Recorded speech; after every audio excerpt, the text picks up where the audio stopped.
Welcome, everyone. Great to see you out on a rainy night. My name is David Tveit, and I'm with Community Rights Lane County. We're really happy to have Chuck Willer with us here tonight, talking about Wall Street forest ownership in Oregon and what all is happening in Oregon and why Oregon could be considered a colony. And basically, before Chuck starts, Ann will talk about community rights for a number of minutes, and then Chuck will start. Good evening, everyone.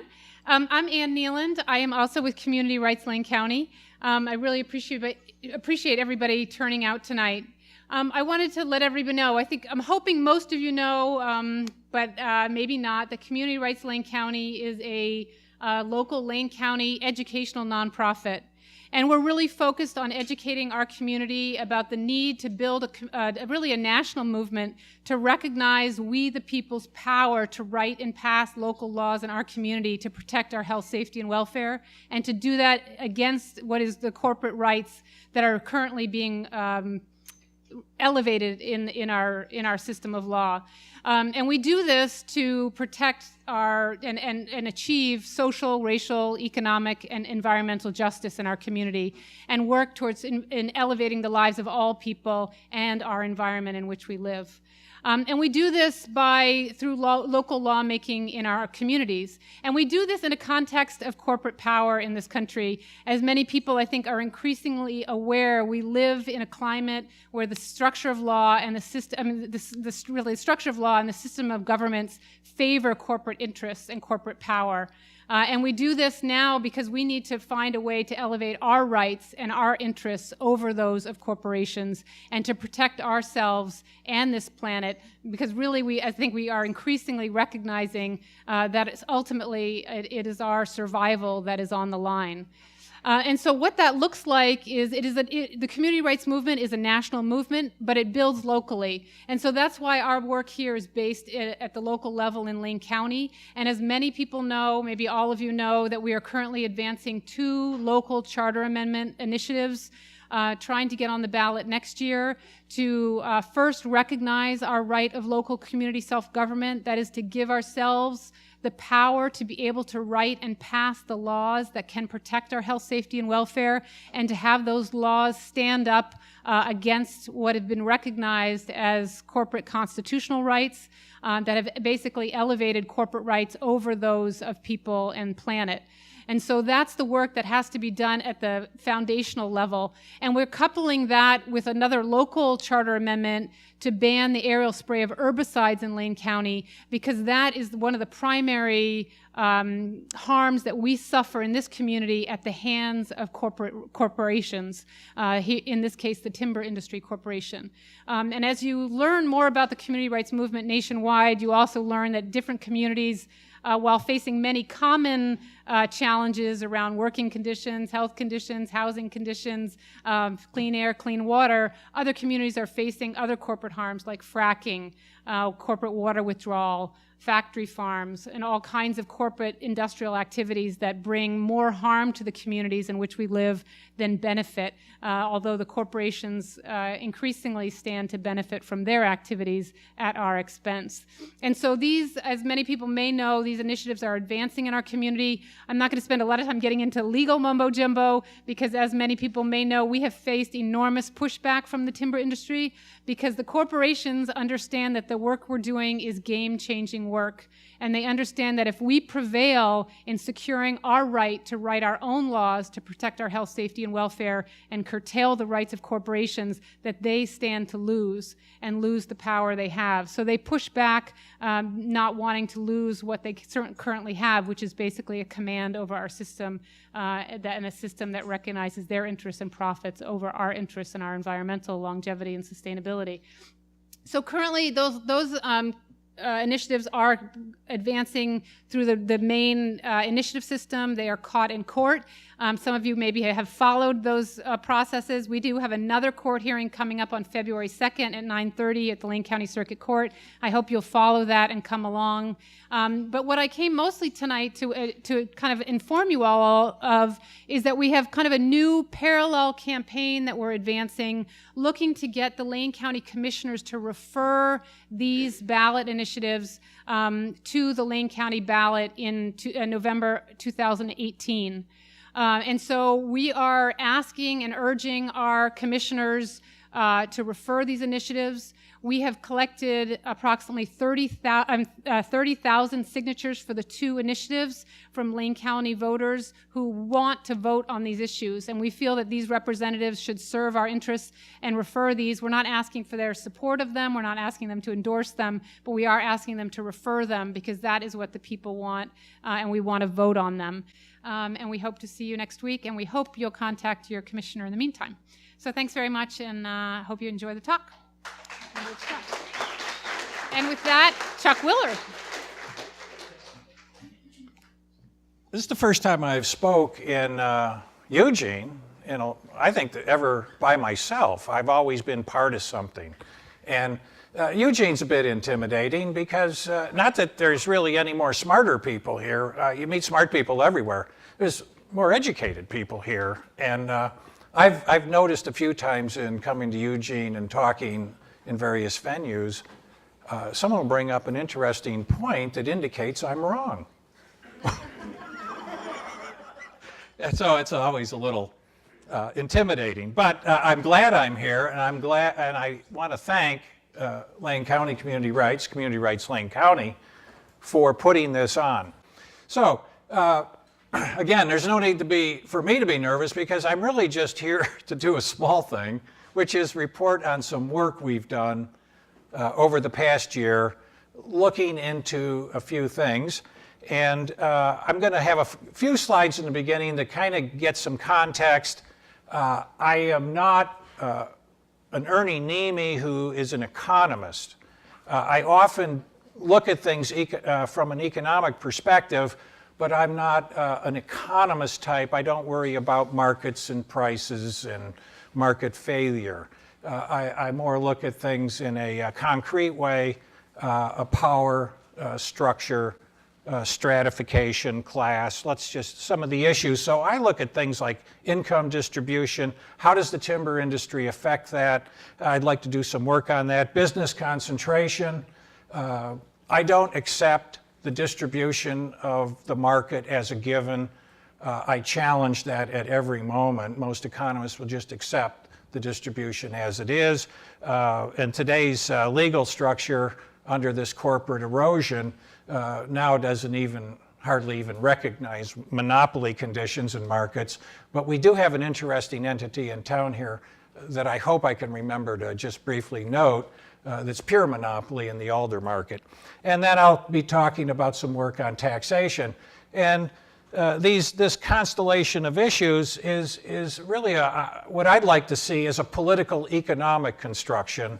And the ultimate goal here is to try and figure out what the hell's going on in Oregon, vis-a-vis timber, vis-a-vis forest ownership, and how that relates to other issues where there are weirdnesses going on. And I'll speak to some of those others because I believe there's a direct connection to what we're facing in forest ownership and the overarching narrative we get there and nonsense with student debt and other things like that. So let's move on.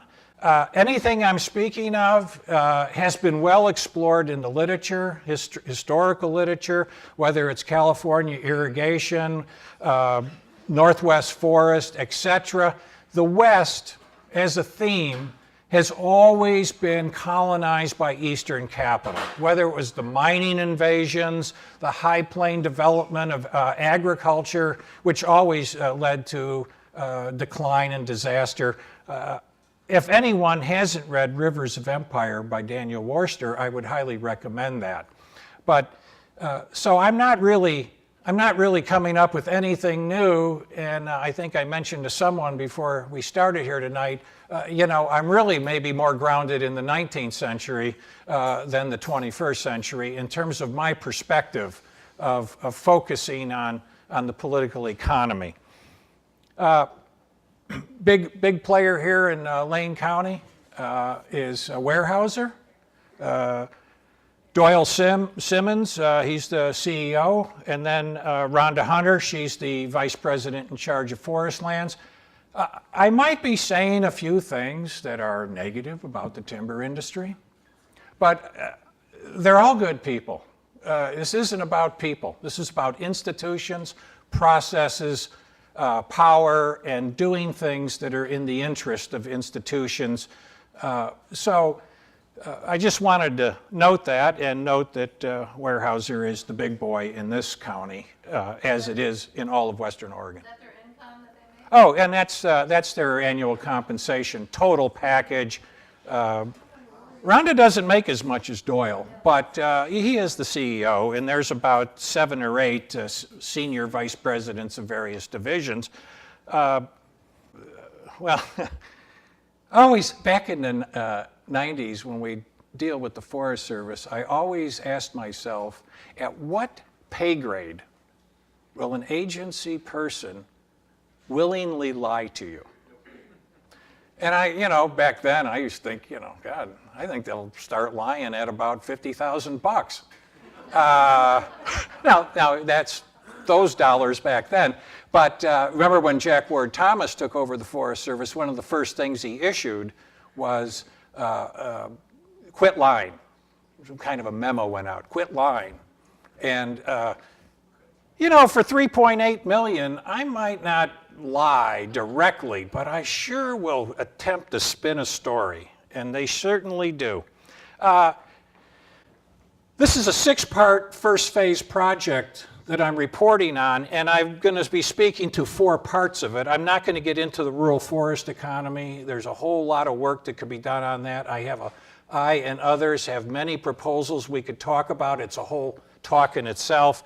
And Oregon's political economy, it's under a line, which is hopefully by the time I talk to enough people and explore enough issues and learn enough, we can get to that point 6, which is what the hell's going on in Oregon, because I think there is something going on. So we're going to visit a little forest ownership. Forests are owned by corporations, or they're owned by families. Many of the family ownerships are LLCs. I'm going to be talking about TMOs and REITs, timber investment management organizations, and real estate investment trusts. All the ownership is by big corporations that we're focused here on this project we're doing.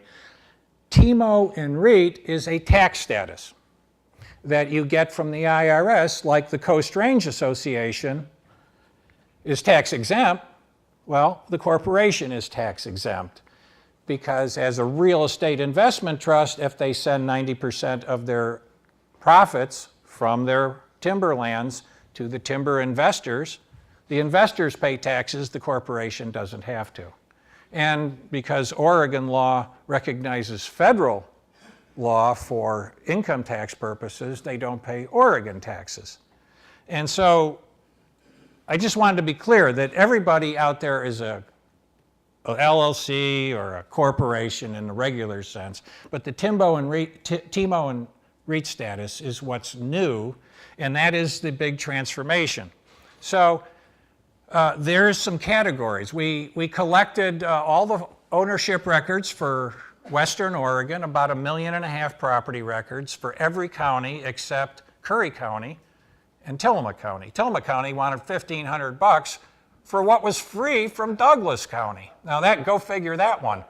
And I'm not going to spend $1,500 for Tillamook's private ownership or ownership. So we collected all that. We deleted out all the parcels that were in urban growth boundaries, and then we had a landscape of ownership. We had a complete record, about 550,000 records, which then we sifted through. Yours truly did, and we coded the ownership as best we could by Chuck's categories. And so Wall Street capital ownership I ascribe to REITs and TIMOs and LLCs that had shady names. So then names like Seneca Jones or something like that, I just categorized as old school industrial owners that are linked to a mill and not this newfangled breed. So these are the categories.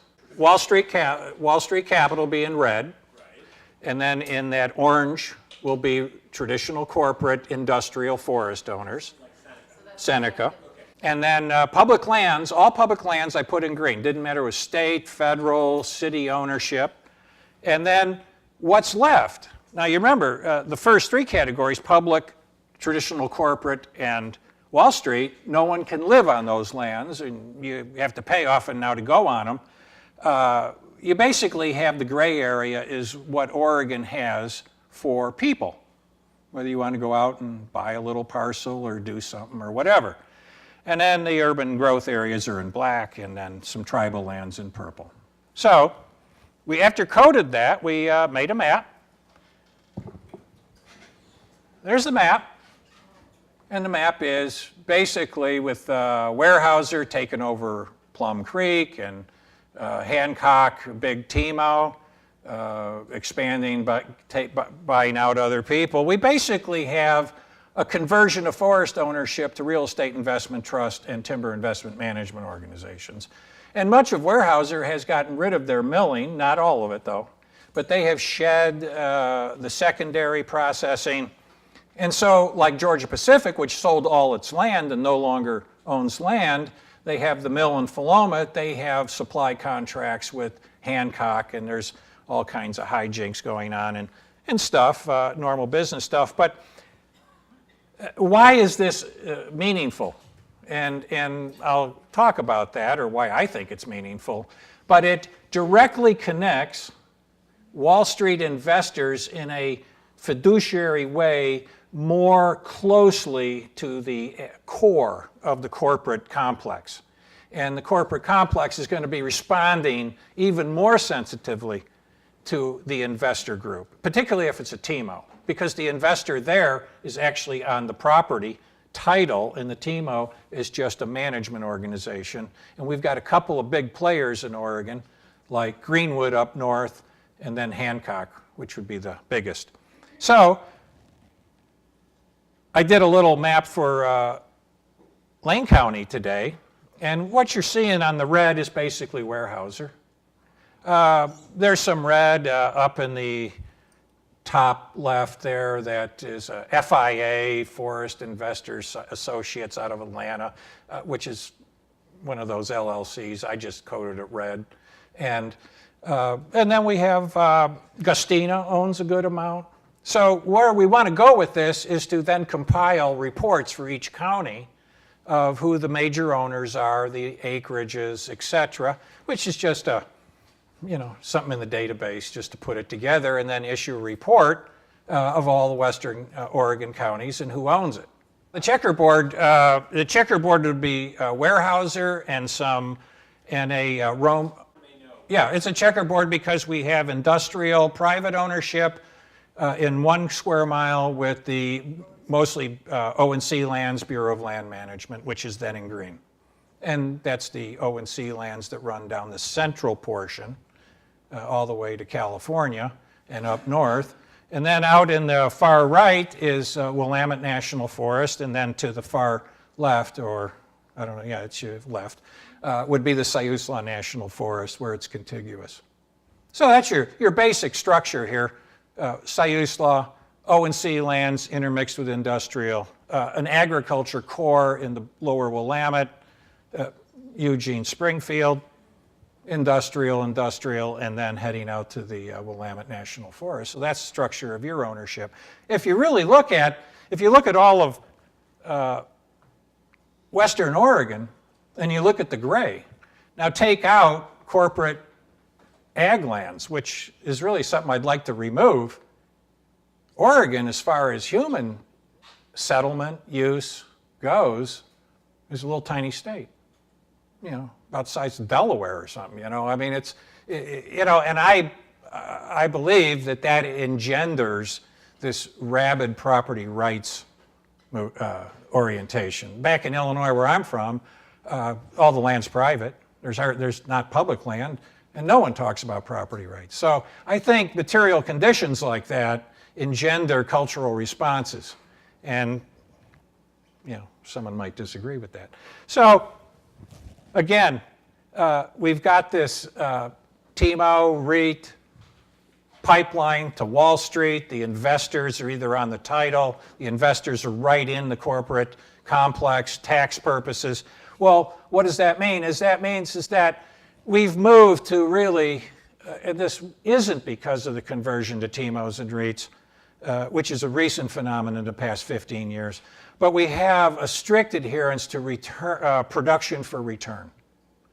As different for, and I should say maximum return, which is different from production for maximum profit, which is of course different, both different for production for maximum public benefit. Now you could argue the federal lands are for public benefit, or by law, the rule, public benefit and production, but it's all, I don't want to go to public benefit on public lands. I want to look at what's the public benefit potentially for private lands, and why would you expect a public benefit? And the difference between return and profit is, and I'll speak to that in a section here, because they sacrifice a lot of profit because they manage for return, and that's the ratio of what they make in profit to the asset value. And if you need to have a high rate of return, you can do two things: have astronomical profits, or absent that, because you're in a commodity market, you can grind the forest down to a very small asset. Gives you a good ratio. Wall Street's happy. So let's visit taxation for a moment. That was our little ownership work. Nothing complex, very simple GIS analysis. The work was in getting the damn data. Oregon's revenue crisis. Okay, so when you talk about taxes, taxation, and what's going on, you're talking about our crisis. Our state's in a crisis, $1 billion plus deficits, lawmakers freaking out. State's main source of revenue is income tax. What do we know about you and me? We pay a pretty good chunk of state income tax. Corporations, well, what are we, 47 out of 50 in terms of corporate taxes paid. So we don't, this is a state very benign to corporate interest, and it runs a high tax rate. We're right in the middle of 50 states overall because we don't have a sales tax.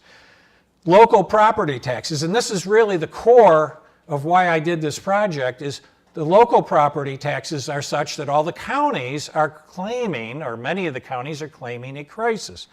I would assume Lane County is a county that has a revenue issue. Douglas County is in crisis. Coos County is in crisis. Curry County is in crisis, probably should be taken over by the state. Douglas County. Now, why is that? And this is where, so I started looking at, okay, I know something went on with taxes. Let's see if we can find out some information. And because the narrative you get from the timber industry is that they're not cutting federal lands where the county and the local governments get 25% of the sales net profit, and off the BLM lands, they get 50% of the net profit. And they're all screaming, you got to cut the federal lands. You got to bust open the Northwest Forest Plan. Let's cut primary forest. And I'm going, well, wait a minute here. There's a law. What about all these corporate boys? What about their very profitable landscapes? What are they doing? So, bottom line is, I knew all this happened. I didn't know what it meant because it took a while to implement it, but in 91, in 77, starting in 77, the timber properties had property tax replaced by a harvest tax, essentially. In 91, they redefined harvest tax as a privilege tax, which would be an interesting, why did that happen? And why is it a privilege to cut timber? In 93, things happened. 96 was ballot measure 47. The legislature was freaking out. We don't know what 47 means. It was a property tax ballot measure. I think Sizemore was behind it. So the legislature says, well, we're going to fix that. We don't exactly know what it's going to do, but we're going to fix it. And they fixed it with the state legislature sponsoring a constitutional amendment called Ballot Measure 50, which was then done in a special election, passed by 54% of the voters in like a 47% turnout, and 22% of the voters transformed Oregon property taxes in a special election. I must have voted in it. I generally vote in all elections. I have no memory of it. It was implemented fully in terms of the property taxes ad valorem tax system, which I'm not going to go into tonight, but that's really fun to get into.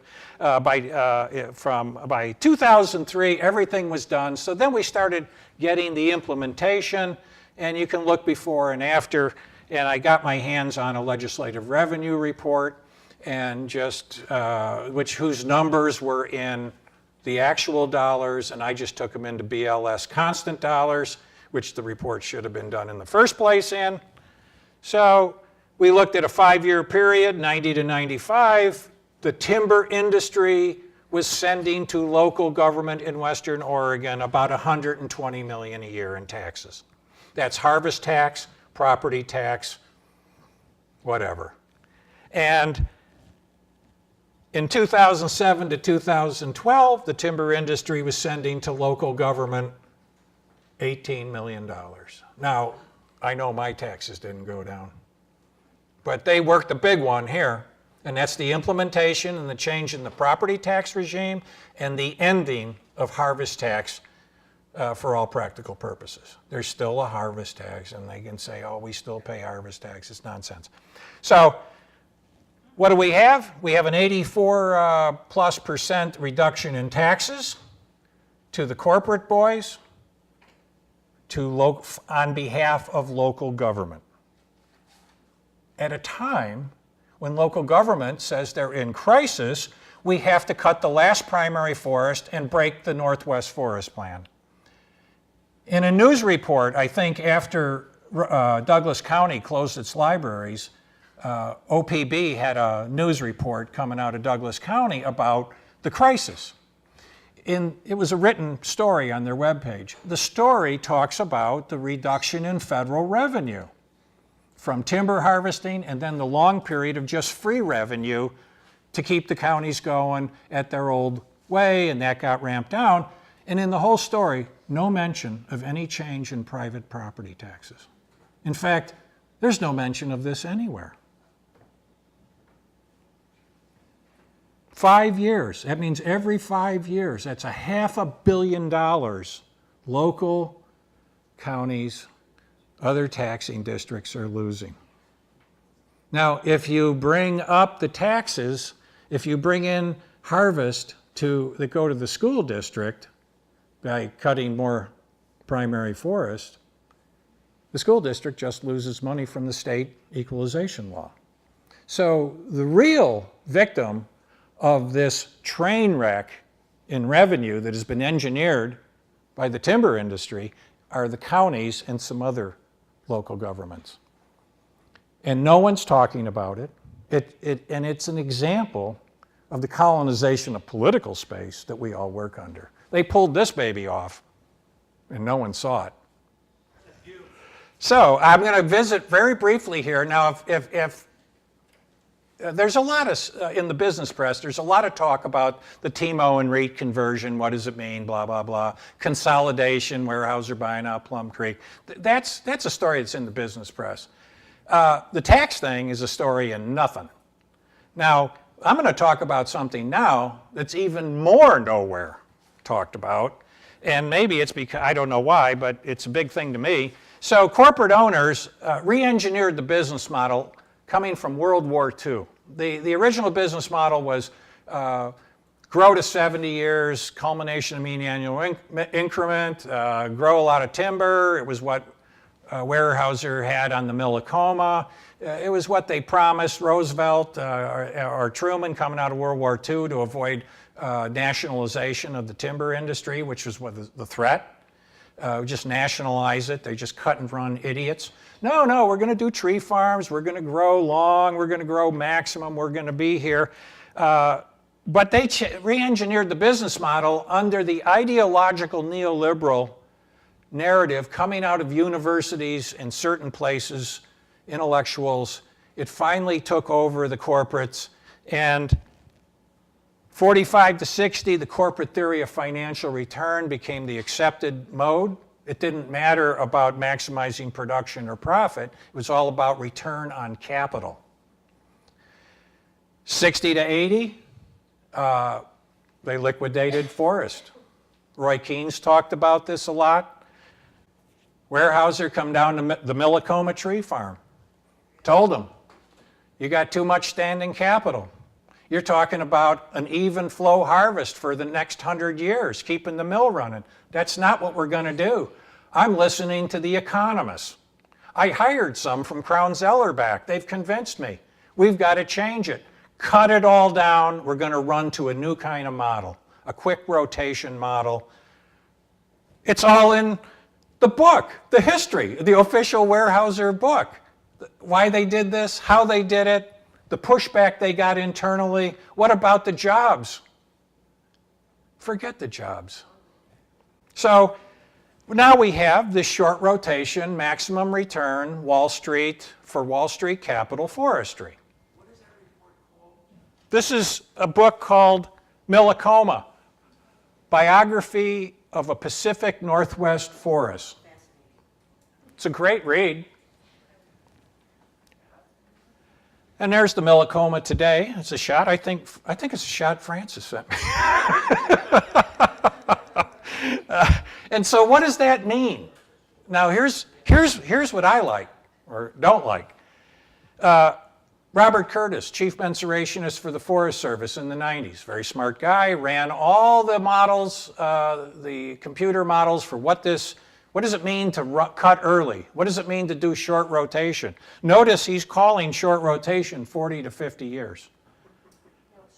It means 20 to 50% of production is being lost. Now, once you got a number like that, you can do a lot. I can't go into it tonight, but if you know production. So in this slide, I say, okay, let's cut. Let's cut that right down the middle, 35% loss on average across Western Oregon. All you have to do then is know that the yearly statistics on industrial forest production are 65% of something. And you know what that something is because it's, you know what 100% of the 65%. Basically, the yearly loss is 1.4 billion board foot. 1.4 billion board foot is lost because of Wall Street return forestry. I don't think there's a politician in Oregon or anyone that would bat an eye and just think that that's something different about that or that's wrong. Because the markets are right. Capital always gets its way. It's the complete blackout that you experience under the neoliberal narrative. Every politician in Oregon, except maybe Merkley, they don't even know it. They just speak it. They live it. They breathe it. The Germans don't buy it. They just say, no, we're going to manage the way we want you to manage. I don't care about market nonsense. We've seen markets go up in smoke many times. You know, what about the common good? You're going to manage it this way. Or the community tells you you're going to manage your forest a certain way. So we just live in a fog of bullshit. And everyone takes it, and the whole media and narrative is just pumping it out. And you go talk to the politicians, particularly at the representative level. People don't, you know, badly dressed, don't read books. And you go, oh, they don't know anything about this. They've got their economists, somebody will run over to U of O and grab and they kind of go, oh, no, that's Willer, that's communist crap. You're nuts. You know, and it's just the weird story we get here. Anyway, I don't want to go. So, you know, if you just, once you got a little number like that, 500,000 board foot is what a logging crew person can basically produce in a year. Okay. 2,900 timber jobs up in smoke because they want to run Wall Street forestry return management. So I took a little, we're going to look at the ecology of what the industrial boys do, and I'm not going to go, that's a whole presentation. Many other people can drill into that better than me. It's a lot of our background for the past 20 years has been looking at the ecological issues. I just have some narrative here. Intensive forest management, site prep, herbicides generate a high internal rate of return on investments. This is from a grant proposal at OSU to study biodiversity on industrial forests. And I just noticed, I said, wow, some biodiversity scientists, they sure hit the nail on the head about what's going on. And I thought it was a nice summation. So our background, Coast Range, my background is often looked at forests vis-a-vis aquatic systems. And we did a lot of work on that in the past 5-6 years. So to me, forest and water are two sides of the same coin. That biodiversity study at OSU, I went and listened to their presentation in Newport not too long ago. Nothing about aquatics. It's just, it's good stuff about birds and we're really big. We're really a biodiversity hotspot in moths. Didn't know that. So forestry and salmon is a study we did. I went down to ODFW Research towards the end of the 90s. They had thousands of stream surveys, salmonid habitat stream surveys that they had done, and then put them all on the shelves at ODFW Research. And I thought, there's probably something to find out there. And we put a report together and looked at the percent of ownership in each basin and then an average metric for stream habitat. And I've got a little slide, I'll do that.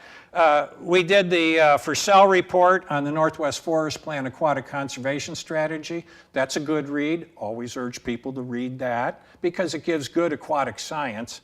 And the Perry-Jones study, 2016, which Stan and Pat down at Umpqua are just going ballistic on because it's really an interesting factoid. But I think it's a new factoid within a stream of factoids that come out about corporate management. And our forestry and salmon report, industrial lands, stream habitat was basically metriced out at catastrophic. Mixed lands, the stream habitat was just bad to badder.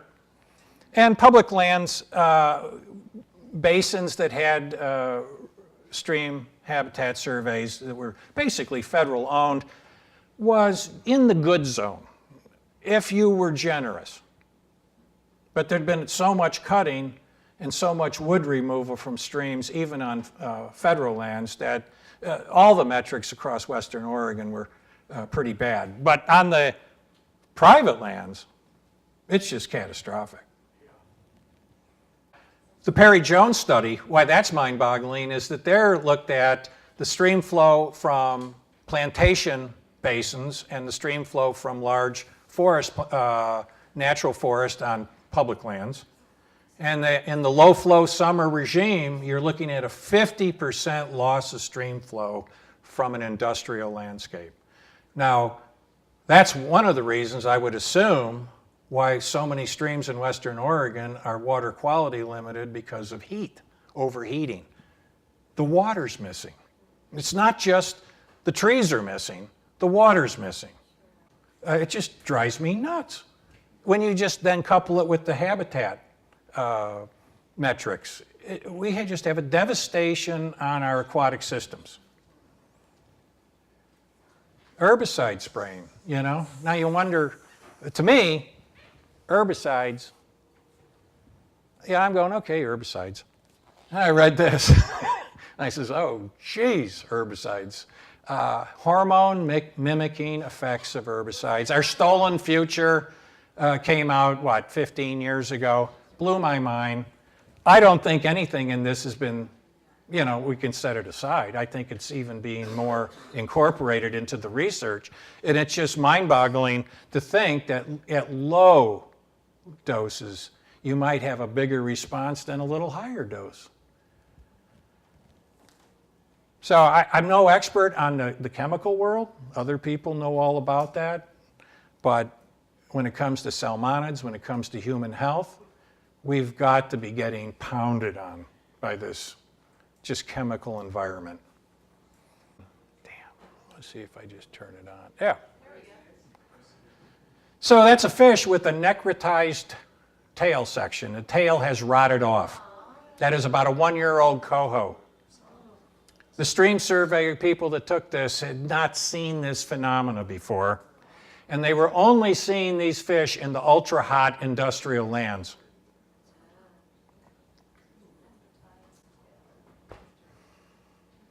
So, new phenomena, new data point.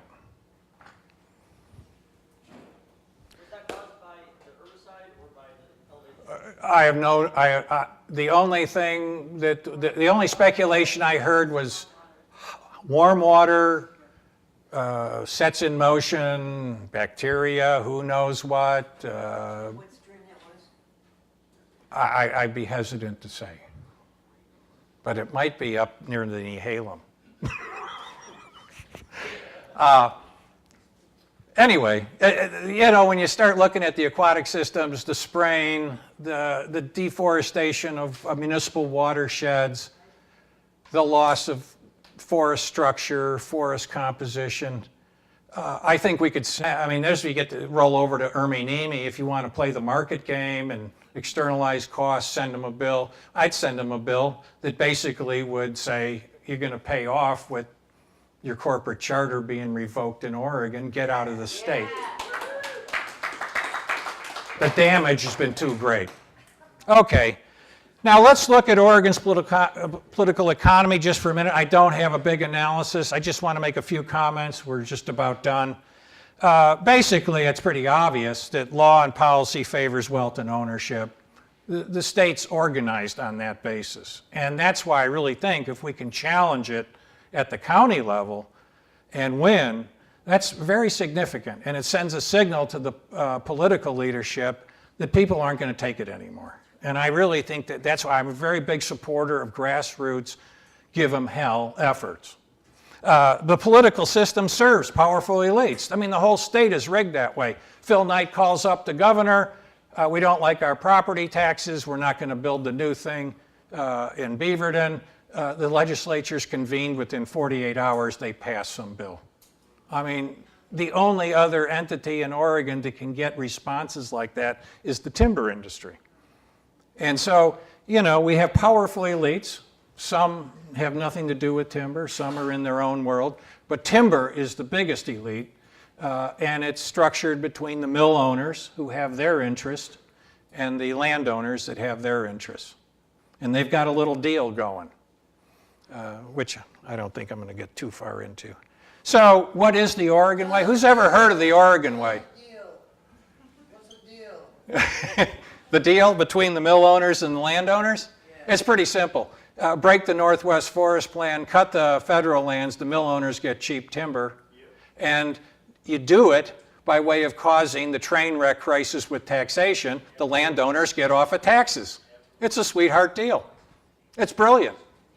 So, you know, now if they can't break the Northwest Forest Plan and pump out the timber, the mill owners won't get their payoff in their half of the deal, and it's just the landowners will win. But boy, they don't give up. Anyway, who's heard of the Oregon Way? You go up to Salem, you know, the governors, oh, the Oregon Way. There is an Oregon Way. We're going to do it the Oregon Way. Yeah, I've been to Salem. I've seen them do it the Oregon Way. And to me, here's my take on it. You got 100% of voters. That's voters.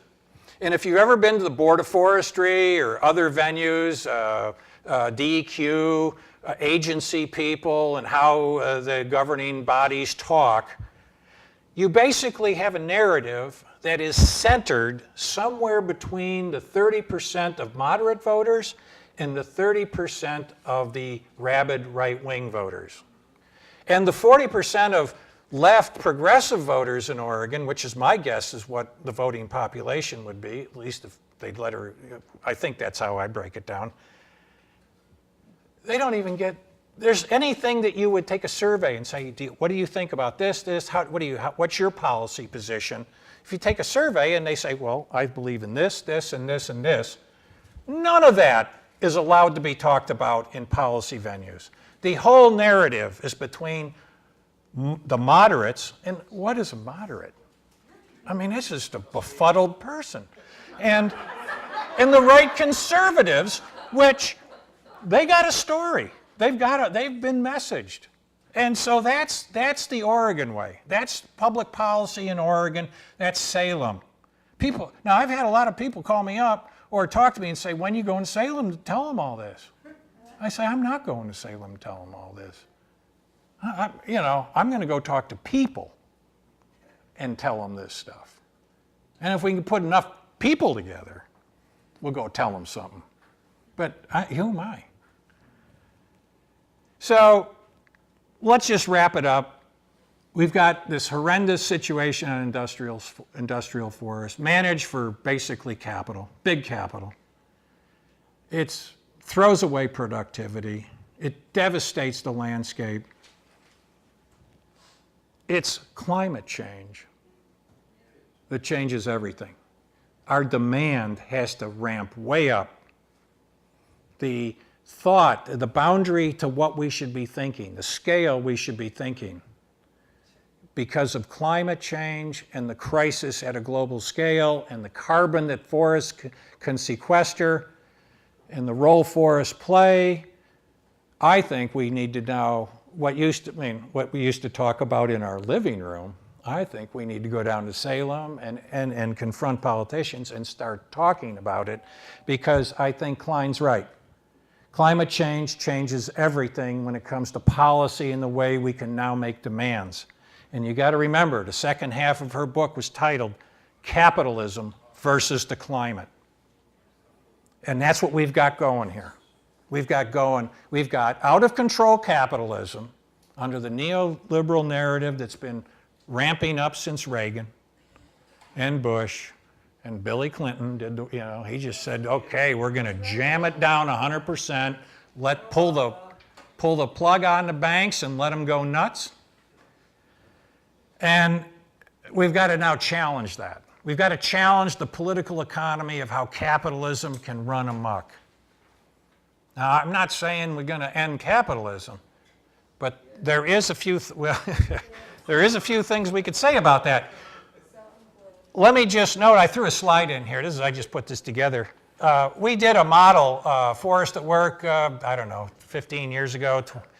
And we modeled a 145-year rotation forest and a 45-year rotation forest. And that is a cartoon of the actual two forests to scale. That is, if you took every tree in the forest and lined it up by size, the lower one's 45 and the upper one's 145. The reason I put this in here is there's a lot more carbon in that top forest. And we've got to start growing on the industrial estate, on what is now controlled by Wall Street investors and the capitalists. We've got to start demanding bigger forests. And the bigger forest means less cutting, less frequent cutting, and it means we get rid of a lot of bad things. So the way forward, okay, here's my wrap up. We need a political movement that connected by issues of political economy, and that's class, ownership, power, wealth. I can get along with Trump voters. I can get along with just about anyone from the rural after I tell them a few things we're going to set aside. Like we're not going to cut the last big trees. Well, actually, a lot of them go, okay. But here's where we can agree. We need to break up Weyerhaeuser. We need to dismantle its ownership. And we need to maybe dedicate about a quarter of its ownership to sale to increase that gray area to small landowners. I don't know. I've never heard anyone say that. I said it just now. That's what I'm thinking. And what would they say out in up in the valleys where there are property rights and they feel pressured in and hemmed in and feel that they should just be allowed to run amok on federal land. They say, no, there's plenty of land for you. It's just owned by Wall Street. What we've got to do is kick them out, and you can have some of that land. Now, I recognize the U.S. Constitution does not allow the taking of property. But if we were to send the bill to Weyerhaeuser for its true damage, the value of those lands would be very affordable. They would want to leave. They would get out. And you got to remember, South Dakota and Nebraska does not allow Wall Street to buy farmland there. It's banned by state law. Corporations can be pushed around. All you need is politicians with some guts.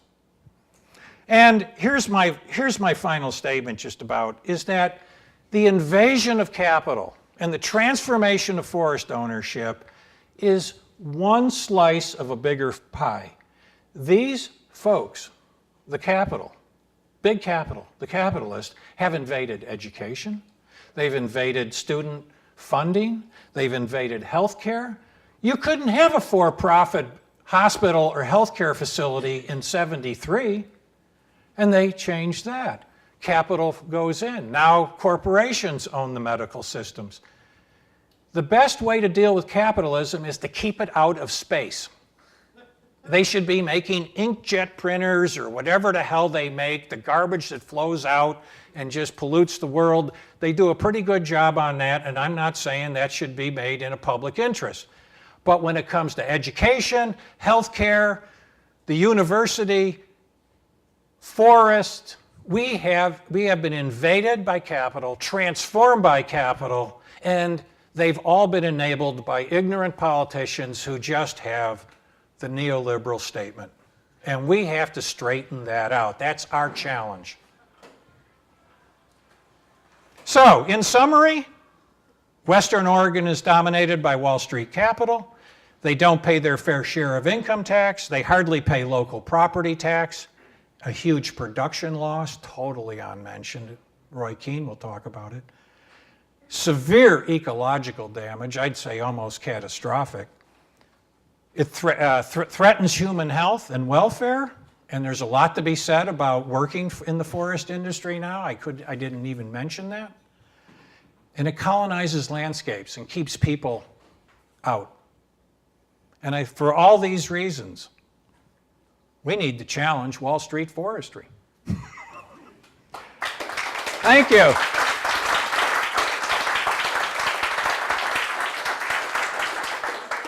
Yes, and thanks, Chuck, for coming in. So feel free, anyone, if you have